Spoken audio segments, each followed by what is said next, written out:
Bienvenue sur la chaîne de Faustou, j'espère que vous allez bien, bonne année 2019 et je vais prendre le temps de vous raconter une histoire. C'est une creepypasta qui date de 2016 mais qui a retenu mon attention et j'espère qu'elle vous plaira également. C'est parti pour l'histoire en question. Fiston, nous devons avoir une discussion à propos d'internet. C'est ce que j'ai dit à mon fils alors qu'il était sur son ordinateur. Il était en train de jouer à Minecraft sur un serveur public. Il était absorbé par le jeu, les yeux rivés sur son écran. On pouvait voir des lignes de conversation défiler sur le canal de discussion. Fiston, peux-tu arrêter ton jeu quelques minutes ? Pour une fois, il a accepté de quitter le jeu et d'éteindre l'ordinateur.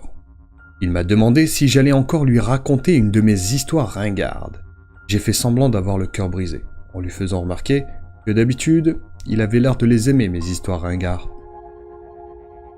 Il avait grandi en écoutant mes histoires qui parlaient d'enfants rencontrant des sorcières, des fantômes, des loups-garous et des trolls. Comme beaucoup de parents, j'ai utilisé ces contes pour en quelque sorte apprendre la prudence à mon fils. Les pères célibataires comme moi doivent user de tous les outils mis à leur disposition pour l'éducation de leur enfant. Il m'a gentiment dit que ça lui plaisait quand il avait 6 ans, mais que maintenant qu'il avait grandi, ça ne lui plaisait plus et ça ne lui faisait plus peur, et qu'il trouvait même ça stupide.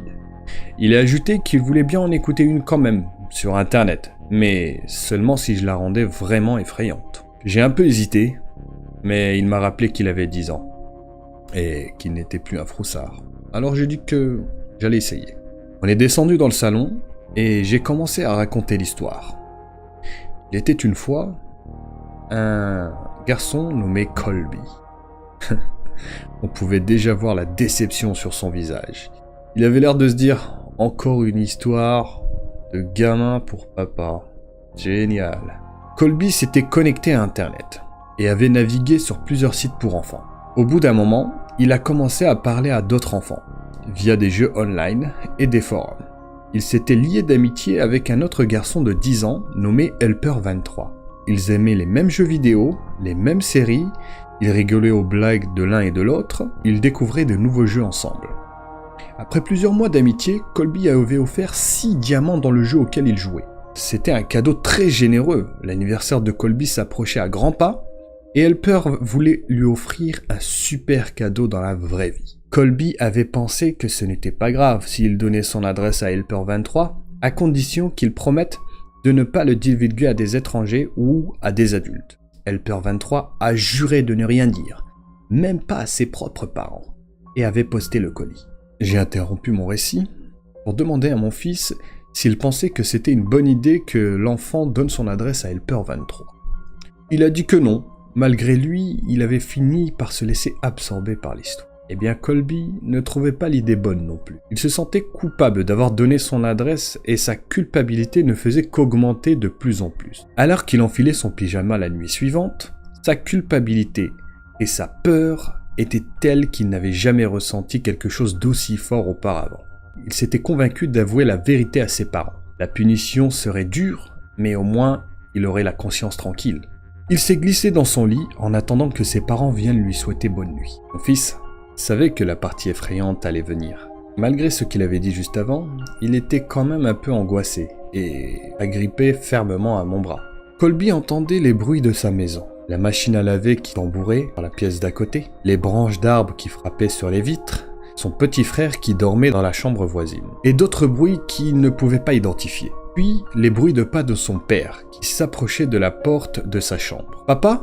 avait-il dit nerveusement. « J'ai quelque chose à te dire. » Son père a alors passé la tête dans l'entrebâillement de la porte. Mais l'angle de celle-ci était bizarre. Dans l'ombre, il semblait que sa bouche ne bougeait pas et que ses yeux n'étaient pas normaux. « Oui, fiston. » La voix n'était pas normale non plus. « Tout va bien, papa ?» a demandé Colby. « Oui, oui, » a répondu le père. Toujours avec cette voix bizarre, Colby s'était enfoncé dans la couverture, inquiet. « Maman est là ?»« Me voilà !» La tête de sa mère émerge en dessous de celle de son père. Sa voix semblait fausse et forcée. « Allais-tu nous dire que tu as donné ton adresse à Helper23 ? Tu n'aurais pas dû faire ça. Nous t'avons toujours dit de ne pas révéler tes données personnelles sur Internet. » Elle a continué. « Ce n'était pas un enfant. Il faisait juste semblant d'en être un. Tu sais ce qu'il a fait? Il est venu chez nous, a pénétré à l'intérieur, puis nous a assassinés, tous les deux, juste pour passer un bon moment avec toi. » Un homme est alors émergé de derrière la porte de sa chambre, tenant dans ses mains 2 têtes tranchées. Colby hurlait et haletait, tandis que l'homme laissait tomber les 2 têtes sur le sol, dégainant un large couteau. Il est entré dans la chambre et s'est dirigé vers le garçon. Mon fils avait hurlé également. Il se protégeait les yeux avec ses mains, mais l'histoire ne faisait que commencer. Après plusieurs heures, le garçon était quasiment mort. Mais ses cris s'étaient transformés en pleurs. Le tueur avait alors remarqué les lamentations d'un bébé venant de chambre voisine. C'était un régal pour lui.